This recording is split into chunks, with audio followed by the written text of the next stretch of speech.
The German-born movie director Wim Wenders has nearly always been a nomad. The heroes and anti-heroes of the movies dart restlessly between continents, involving planes spiritual and material, finding themselves without a direction home, if a home they ever needed. In Submergence, Mr. Wenders depicts two wandering souls who find each other, fall in love and part, one to explore the darkest depths of the Atlantic Ocean, the other to wind up chained in a windowless room, held captive by Somali jihadists. Submergence was adapted by the screenwriter Aaron Dignam from J.M. Ledyard's acclaimed novel of that name. The book is a romance, a thriller and a meditation on geopolitical conundrums, ideology, science and metaphysics.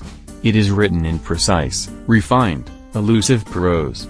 But Ms. Dignam's script distills the novel into middlebrow Hollywood treacle. James McAvoy plays James, a British spy whose cover identity as a water engineer he extends to his personal life. Alicia Vikander is Danielle, a scientist. The two meet at a quiet, very high-end hotel on France's Norman coast, where each is decompressing before a mission. When Danielle explains her work to James, he calls her an oceanographer, and she tells him there's no such thing, really, as oceanography, and that she's a biomathematician.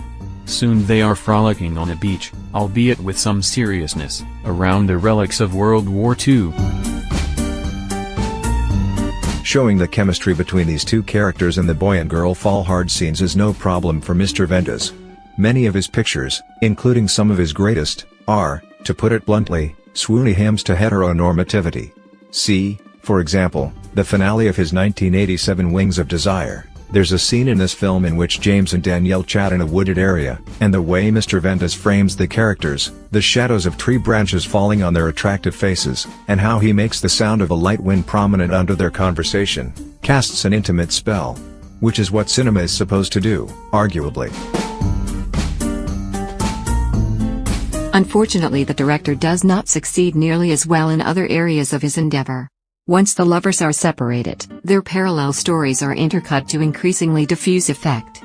James, having lied to Danielle about his destination, he tells her he's going to Kenya, is cut off from the outside world upon being captured. So Danielle, on a research vessel about to embark on a monumental journey, gets to be the moony one, constantly looking at her smartphone as James fails to text. The vessel is called Lot a Lot in the movie. Mr. Wenders' nod to the famous Jean Vigo film by that name. The imbalance is arguably sexist, but it also has the effect of skewing all the film's metaphors so as to render them close to meaningless. Mr. McAvoy's man of action, though one who's almost immediately stymied, is hardly the quintessential Wenders protagonist. That guy is the sulky fellow alone in a room with his stereo, muttering along to the Kinks' Too Much on My Mind, from the classic 1977 The American Friend. Mr. Wenders' camera finds more affinity for Ms. Vikander, even as the narrative lists toward the mounting calamities in Somalia, and James's struggles to survive them. The movie feints in the direction of confronting horrific geopolitical realities, but there's a specter of sentimentality hovering above the proceedings, waiting to smother everything in sight. The movie's final images could be characterized as signaling a failure of nerve, except that would presume that Submergence had any real nerve to begin with.